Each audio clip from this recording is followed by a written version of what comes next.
E aí galera, beleza? Professor Carlos falando aqui com vocês. E eu vim aqui para dar um recadinho, tá?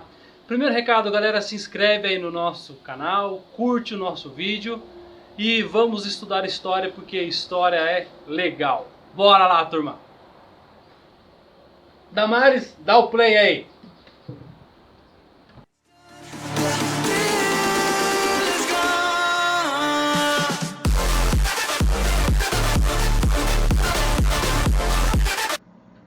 Beleza, turma? Belezinha? Vamos lá então para a nossa aula sobre Grécia, cara. Nossa aula de número 2. E o que a gente vai estudar hoje na nossa aula sobre Grécia? Hoje nós vamos focar aqui, ó, na cidade de Atenas, tá? Então eu quero abordar com vocês aqui alguns aspectos importantes, tá? A gente vai falar um pouquinho da formação de Atenas, ok? Falar um pouquinho da sociedade ateniense e falar da democracia. Na realidade vai ter uma aula específica sobre democracia ateniense, tá? Mas aqui eu quero mostrar para vocês como é que os gregos, como é que eles chegaram até lá, beleza? Que antes da democracia houve alguns governos aí, belezinha? Então, toma o seu chimarrão e vamos de história, mano. Pau, vamos lá. Começando aqui. Para vocês começarem a entender, na nossa aula anterior eu falei para vocês de alguns povos, né, que estavam chegando ali na península e conquistando aquela região da Grécia ali, tá? Dois dos povos que eu mencionei foram os jônios e os eólios. Quem vai formar a cidade de Atenas são esses dois povos, jônios e eólios, ok? São eles que vão dar origem ao povo grego, beleza? E quando a gente fala também, turma, de cidade e estado, a gente também fala dessa região aqui, ó, Acrópole. E a Acrópole também é importante porque tem gente que confunde a Acrópole com essa construção aqui, ó. E não é, turma. A Acrópole, a grosso modo, ela é muito mais uma designação geográfica, tá, do que qualquer outra coisa. Então a Acrópole é a parte mais alta do relevo, tá? Então a Acrópole, toda essa região aqui. Ah, professor, mas então o que é essa parte aqui? Essa construção aqui é o Paternon, que a gente vai falar dele depois, tá bom? Então, fica já com essa marcação na sua mente aí. Você tem a cidade-estado de Atenas, beleza? E a Acrópole, que é a parte mais alta do relevo. E ali é um lugar destinado a questões sagradas, como pode ter um templo. Por isso, né, que tem essa construção aqui na Acrópole. Beleza? Belezinha, então. Vamos lá, continuar. Olha ele aí, o Paternon, tá? Ah, professor, então o que era esse tal de Paternon? O Paternon, é um templo religioso, tá? Ele foi construído por Péricles, né, para homenagear a deusa Atena, cara, a deusa da sabedoria, deusa também da guerra. Deixa eu contar uma coisinha para vocês. Eu vou fazer uma visita a um museu virtual. Nós vamos para um museu na Alemanha, na cidade de Berlim, onde nós vamos nos aprofundar na cultura grega, na história grega. E lá nós vamos comentar um pouquinho mais sobre o Péricles, tá? E sobre a deusa Atena. Beleza? Combinado? Então comenta aí no vídeo aí se você tá afim de ir com a gente aí nesse passeio do museu aí. Ou se você conhece um outro museu mais legal pra gente ir. Belezinha? Joia. Vamos continuar então, ok? Agora, quando a gente fala de cidade-estado, a gente também fala dessa região aqui, da Ágora. E a Ágora, você está pensando, professor, essa construção aqui... Não, meu querido, a Ágora, essa região aqui, ó. Nossa, professor, essa praça, tá vendo que tem uma galerinha aqui, ó, na praça? É isso, é uma praça, tá? E por que a Ágora era importante para os gregos, principalmente para os atenienses? Porque era ali que o povo se reunia, tá? Ali que a galera... Assim, quando eu falo povo, você pensa em todo mundo, mas não é bem assim, tá? Quando a gente fala de Atenas, quando a gente fala de povo grego, de ateniense, tem uma diferenciação, tem uma diferença aí que eu vou falar para vocês lá na frente, tá?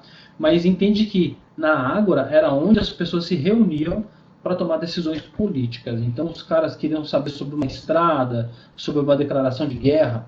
A galera se reunia aqui e decidia. E aí, vamos para a guerra? Bora. Não, vamos aumentar imposto? Vamos.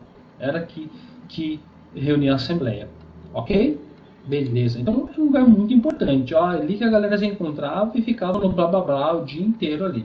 Tá? Aí você já imagina, nossa, mas ninguém trabalhava nessa cidade, não? Ficava todo mundo lá na ágora lá de papinho pro ar. Então aí é que tá. Não era qualquer um que podia ir. Você tinha que ter pelo menos um escravo para trabalhar no seu lugar no campo enquanto você estava aqui debatendo a política, ok? Mas isso a gente comenta melhor lá na frente, tá bom? Vamos entender agora sobre a economia de Atenas, porque a gente fala tanto de Atenas na história e a gente pensa, pô, mano, os caras eram ricões, eram poderosos e... Era isso mesmo, professor? Economicamente, Atenas tinha o seu poder, mas não da maneira como você está imaginando, né? Porque a gente estudou até aqui, a gente falou dos egípcios, a gente falou dos povos mesopotâmicos, a gente viu que esses caras cultivavam muito solo, produziam muito alimento e vendiam e eram felizes assim, tá? Em Atenas, a produção de alimento ela não era tão expressiva que nem era no Egito ou lá na Mesopotâmia, tá? Não que não desse para cultivar nada, dava para cultivar? Dava, né? Só que o solo não era muito bom para cultivar grãos, né, cereais. Era mais para o consumo dos caras mesmo ali, né? Mas, em compensação, era muito bom para cultivar uva e também para poder cultivar oliveiras. Então os caras, ao mesmo tempo que eles não conseguiam, por exemplo, produzir trigo em larga escala, aveia, essas coisas assim para exportar, os caras conseguiam produzir muito vinho, cara, e muito azeite. Então, como são produtos luxuosos, isso movimentava uma grana muito legal para os atenienses, ok? Então, uma coisa meio que acabava compensando a outra aí. Tá? Se por um lado os caras não conseguiam tanta grana, pelo outro os caras, né, tinham bastante din-din. Beleza? Então a gente já conheceu aqui algumas regiões da cidade de Atenas, a gente falou um pouquinho sobre a economia. Agora vamos falar um pouquinho sobre a sociedade. Quem era quem na sociedade ateniense? Vamos lá, começando aqui com a nossa pirâmide social. Seguinte, os caras mais importantes, os caras mais bambambãs, os caras mais papapá de lá eram os Eupátridas. E quem eram esses caras, professor? Os Eupátridas, turma, na tradição ateniense, eles eram os herdeiros dos colonizadores, dos jônios, né, dos caras que chegaram lá. Tá? Então, por isso que eles possuíam, né, as melhores terras, tinham direitos políticos, né, formavam um grupo muito privilegiado, um grupo muito rico, que a gente vai chamar de aristocracia, tá? Ou também de nobreza, né? A gente pode colocar assim também, tá? Era um grupo muito restrito, um grupo muito poderoso, tá? Abaixo deles tinha um grupo chamado de demiurgos. Aí você fala, nossa, professor, essas palavrinhas são malucas mesmo, né? Eupátridas, demiurgos, assim, mas tem um jeito de te ajudar a aprender isso, cara. Tem um jeito, sabe o que você faz? Escreve um comentário aí, ó. Eupátridas, era a aristocracia, os nobres, os herdeiros, tá? Ah, os demiurgos. Comenta lá, escreve lá, vai te ajudar a memorizar, porque quando eu escrevo, eu aprendo. Quando eu ouço, eu entendo. Quando eu escrevo, eu aprendo. Olha só, rimou. Olha que poesia bonita. Tá? Quem eram os demiurgos? Os demiurgos eram um grupo um pouco maior do que o dos Eupátridas. Eram pessoas livres, mas eles não tinham as melhores terras, não tinham direitos políticos. Ok? Aqui você tinha comerciantes, você tinha artesão, então eram caras assim que tinham, uma expressividade social, mas não tão grande que nem dos Eupátridas, por exemplo, tá? Os caras tinham uma expressão social um pouquinho menor aí, tá bom? Metecos, mano, aqui você tinha um grosso da população ateniense, tá? Aqui você tinha a galera bem mais pobre mesmo, então aqui você tinha criador de gado, você tinha os caras que trabalhavam com as lavouras, estrangeiros, né? Quem era de outra cidade, estado, quem era de outra região e fosse morar em Atenas, pertenceria a esse grupo aqui, tá? E é claro, né, meus caras, de grosso modo, não possuíam terras, tinham que trabalhar para outras pessoas, né? Então, esse era o grupo dos metecos. E o último grupo, né, muito importante, eram dos escravos. Ah, professor, quem eram os escravos? Você já vem com aquela ideia lá de escravo. Meu, para. escravo na Grécia tinha outra pegada, mano. Era o seguinte, quem era o escravo? Podia ser um prisioneiro de guerra, tá? Então lutou lá alguém contra os atenienses, perdeu. Os caras que foram capturados, viraram escravos. Acabou. Dívida, ou seja, você pegava o dinheiro emprestado de alguém, de um credor lá, de uma pessoa mais rica, né, de uma pátria, depois de um nobre, pegou dinheiro emprestado. Por algum motivo você não conseguiu pagar, virou escravo, tá? Dependendo da soma, você e a sua família se tornavam escravos dessa pessoa, né? Os seus bens iam também para ela também como forma de pagamento da dívida. Então, era uma forma de escravidão que tinha na Grécia Antiga, em Atenas, tá? E havia pessoas que eram condenadas, o cara era criminoso, o cara cometeu um crime e tal, foi julgado e condenado a se tornar escravo. E acabou, tá bom? E também tinha também escravidão voluntária. O que era escravidão voluntária? Às vezes em um período de muita fome, né, de um período muito ruim assim pro povo, o cara ficava naquela situação, ele não tinha emprego, ele não tinha grana para sustentar a família dele, ele tinha a família dele e, cara, vai todo mundo morrer de fome? Não. Ele e a família dele se doavam como escravo para uma pessoa mais rica, né, em troca do quê? De comida, um lugar para viver. Era isso. Acabava virando uma escravidão voluntária. Também tinha, mas não era muito comum, não. Tá? O mais comum era esses dois aqui. Ou dívida, o cara pegou o dinheiro e não pagou, ou guerra. Beleza? Então aqui a gente tem, turma, uma dimensão do que era a sociedade ateniense, tá? Com as suas divisões. Ah, e uma coisa importante, turma. Não tinha como você... como é que fala? Mudar tanto aqui na sua sociedade. Não tinha como você sair daqui de escravo e virar eupátrida. Não dá, porque, por exemplo, eupátrida era um grupo... valeu. Era um grupo que estava relacionado ao nascimento. Então, você tem que nascer nesse grupo para você ser desse grupo. Se você não nasceu, já era. Acabou. Você podia ser, por exemplo, um comerciante, né, um demiurgo muito rico, que ganhasse muito dinheiro, ficasse muito poderoso. Mas você nunca ia ser um eupátrida. Você não nasceu nesse grupo. Acabou. Tá?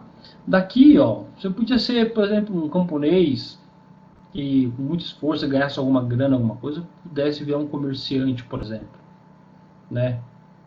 Não era impossível, mas era muito difícil, tá? Agora, para você deixar a escravidão era uma coisa um pouquinho mais complicada, tá bom? Mas eu não vou me deter muito aqui não, pra gente não perder muito tempo, certo? Continuando. Já falamos da sociedade, falamos um pouquinho de como que era a cidade de Atenas. Agora sim, a política. Essa parte, meu querido, ela é muito importante para lá na frente a gente conseguir entender de fato como funcionava a democracia em Atenas. Beleza? Só para você ter uma ideia, turma, a gente vai começar em Atenas falando da monarquia. Porque em Atenas, né, a gente viu lá na aula anterior sobre Grécia que na Grécia em si você tinha diversas formas de governo, né? Monarquia, aristocracia, tirania, né, até chegar na democracia ateniense, beleza?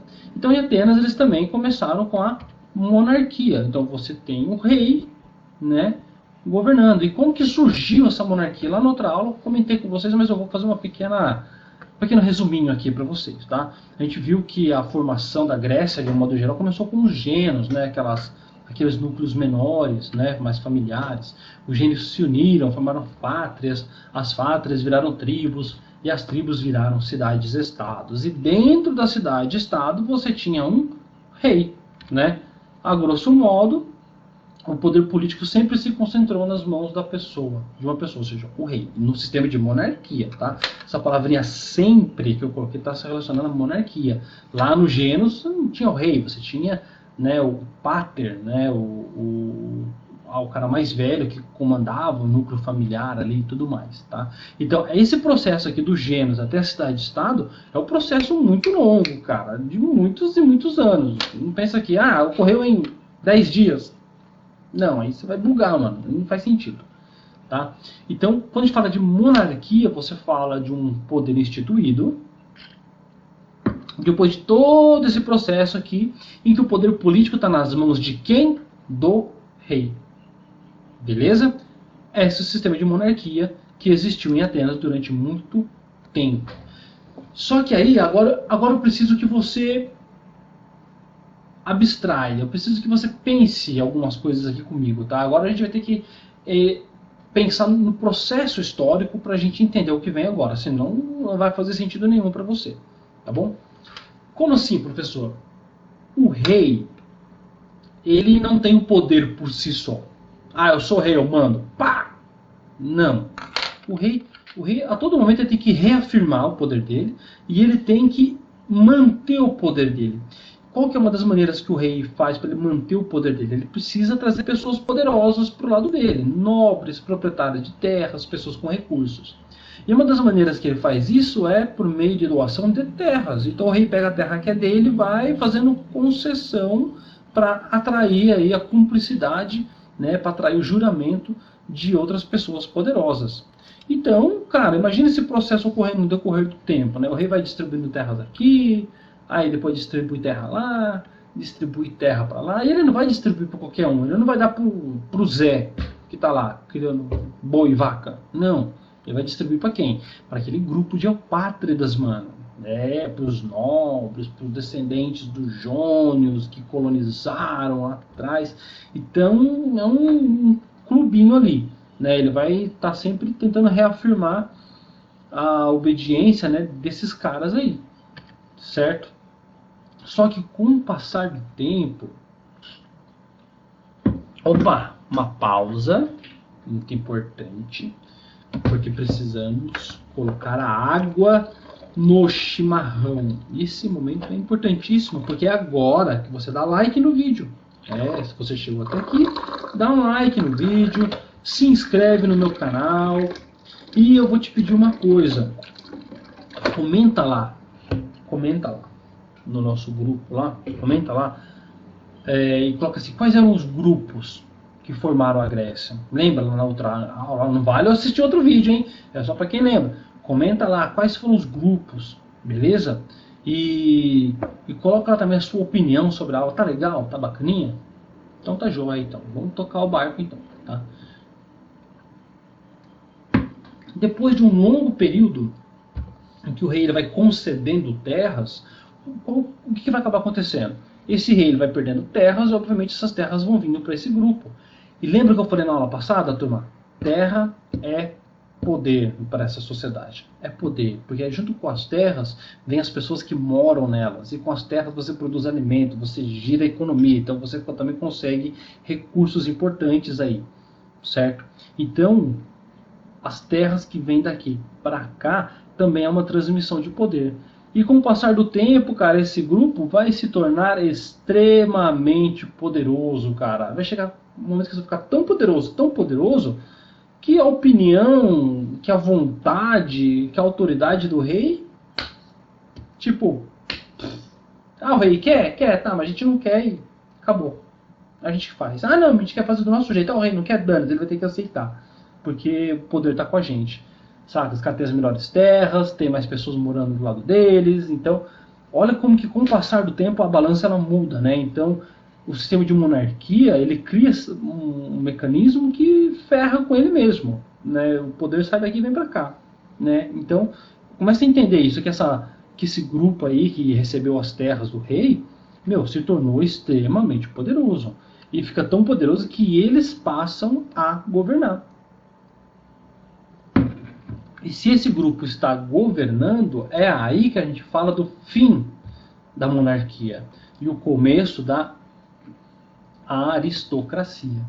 Tá? Então você tinha lá monarquia, né, o governo do monarca, de um rei, né, e aqui você tem a aristocracia, o governo de poucos, ou, né, como as pessoas traduzem, o governo dos melhores, porque a aristocracia ela se acha, né, assim, a melhor parte de uma sociedade, né, os possuidores, né, de uma visão melhor e tal, não sei o que, né, mas vamos ficar com essa interpretação aqui de governo de poucos, tá bom? Eu coloquei aqui governos de melhores porque vai que você se encontra com essa interpretação aí numa prova em algum momento e fica de cabelo em pé que nem eu tô, né, aí não rola, certo? Então, olha só como é que a coisa muda, cara, a aristocracia chega no poder e os caras passam a governar e vão começar a governar do jeito deles. Mas aí, vamos raciocinar. A aristocracia chegou no poder conquistando terras que o rei dava para ela. Beleza? Beleza. Eles chegaram no poder. Eles não querem ficar fracos agora? Não. Eles querem ficar cada vez mais fortes. E se terra é poder, eles vão começar a concentrar mais terras em suas mãos. Professor, mas se eles já ganharam as terras que o rei deu, cara, ele vai conseguir terra na onde? Ele vai conseguir terra, sabe de quem? Desses caras aqui, ó, da população. Né? Lembra que tinha uma camada de pessoas livres que tinham suas posses, tal, não eram os eupátridas, não tinham direitos políticos porque os caras não tinham uma tradição, mas viviam em Atenas, tinham terras, eram pessoas livres. Então, vai começar a ocorrer um processo em que as terras vão daqui para lá. Ah, professor, mas eles vão comprar as terras? Não. Sabe o que vai acabar acontecendo? No decorrer de um período muito longo, muitas pessoas vão começar a perder as suas terras por dívidas. Lembra que eu falei para vocês? Quando o cara tinha dívida, ele tinha que pagar de alguma forma. Então a primeira forma de pagar era mandando todos os bens embora. Então o cara perdia a casa dele, perdia as terras. E um segundo momento, quando o cara não tinha isso, ele virava o quê? Escravo. E às vezes a dívida do cara era tão grande que mesmo dando as propriedades dele, não era suficiente para poder quitar. Então o cara também se entregava como escravo. Então, ó, quando a aristocracia começa a concentrar mais terras em suas mãos, aumenta a pobreza. Por quê? Porque muitas pessoas passam a ser escravos. Olha o exemplo que eu dei aqui. Ó. Você tinha, né, uma sociedade X em Atenas, todo mundo aqui, dá um problema climático, ocorre uma guerra, alguma coisa que impeça o cara de trabalhar, dançou. Vai ficar com a dívida. Ah, mas a aristocracia vai cobrar? Vai cobrar. Tem que pagar a dívida. Ah, mas não tem como que pagar. Vai virar escravo e as suas terras vão vir para a minha mão. Ah, professor, mas isso vai deixar todo mundo feliz? Claro que não, meu querido. Isso vai gerar revoltas, porque imagina com o passar do tempo. Você tem muitas famílias se tornando escravos, você tem um aumento muito grande da escravidão. Você tem poucas pessoas ali para poder trabalhar, e isso vai, cara, causar um transtorno para a sociedade ateniense. Para os aristocratas, tá tudo bem. Tem mais pessoas chegando para morar nas terras deles, para trabalhar para eles, mas aqui, meu amigo, na base, opa, o bicho pega. E aí tem revolta, e aí, cara, nem a aristocracia governa e nem a população consegue viver em paz. Você tem um período muito longo de revoltas. E como é que essas revoltas vão acabar? Sabe como? Com alguém forte tomando o poder à força e impondo a sua vontade, que nem uma ditadura. Só que lá a gente não vai falar de ditadura, a gente vai falar de tirania. Tirania, professor? Tirania quando alguém toma o poder de maneira ilegítima. Ou seja, ele não é o herdeiro do trono, ele não foi alguém escolhido para exercer o poder. Não, ele foi um cara que foi lá e pegou o poder à força. E aí pode ser alguém do próprio exército, um general, um militar, ou alguém com apoio do exército. Se você tem o apoio do exército, não é quem que vai chegar perto de você? Ninguém. Então você governa, né? Porque você consegue impor a sua vontade para todo mundo. Porém, você não é legítimo, então você é um tirano, certo? Ah, professor, então os tiranos vão levar paz para Atenas? Mais ou menos, né? A gente vai ter governo de alguns tiranos, eu também não vou entrar no mérito para a aula não ficar muito longa, já deve ter 3 horas de aula já, tá? Mas o fato é que o governo da tirania ele também não vai ser tão pacífico assim. Também vai ser passível de conflitos, porque a aristocracia ela não desapareceu. Ela existe ainda. E os caras também não querem perder o poder, então os caras vão ficar ali batendo também para ter revolta. A escravidão continuou? Claro. Por dívida? Exato. Então é um problema que não foi resolvido. Então os caras vão continuar batendo também. Então, cara, estar no governo da tirania não é sinônimo de paz, do ponto de vista mais urgente assim. Ok? É um momento conturbado também. Tanto é que justamente da dificuldade da tirania resolver o problema que vai surgir o quê? O quê? A democracia. Não pense você que a democracia era algo que já existia, que todo mundo debatia, tarará. Ah, não tem nada para fazer, vamos por democracia. Não, a democracia ela surge de uma necessidade de você solucionar um problema social que estava acontecendo, porque, pô, ninguém vivia, ninguém trabalhava, ninguém conseguia mais nada, cara, era só guerra, era só briga, era só treta. Pô, não dá, né, velho? A gente tem que fazer alguma coisa. Aí vai ter um processo que vai envolver alguns legisladores para chegar no processo chamado de democracia. Aí você já está pensando na democracia que a gente tem hoje em dia. É mais ou menos, tá? É mais ou menos. A democracia grega ateniense tinha umas características um pouquinho diferentes aí, beleza? Mas eu não vou tratar disso nessa aula. Não, não, não, não, não, não, não, não, não, não, não, não, tá? Eu vou parar por aqui e aí no próximo vídeo eu venho e vou falar só sobre a democracia ateniense. E aí vai sobrar um tempinho até para falar um pouquinho sobre Esparta para vocês. Beleza, povo? Beleza? Ótimo. Então já que você chegou até aqui, eu vou te pedir mais um favor, tá? Escreve para mim lá no comentário como que funciona a nossa democracia hoje. Você pode votar? Alguém da sua família pode votar? Você acha importante votar? Você acha importante, cara, que eu e você, que a gente vá para as urnas lá para escolher nossos candidatos? Se você acha importante, põe lá, eu acho importante, mas tem que pôr o porquê. A gente fala, professor, eu acho importante. Não, você escreve o porquê, por que você acha importante? Né? E se os gregos não tivessem inventado a democracia? Mano, o que tinha acontecido? Vixe. E se a tirania tivesse dado certo lá? Será que a democracia ia existir? Vixe. Comenta aí, eu quero saber a sua opinião. Beleza? A gente vai conversando lá nos comentários. Ok? Então, um forte abraço. Muito chimarrão pra gente aí. E fui, pessoas. Até mais.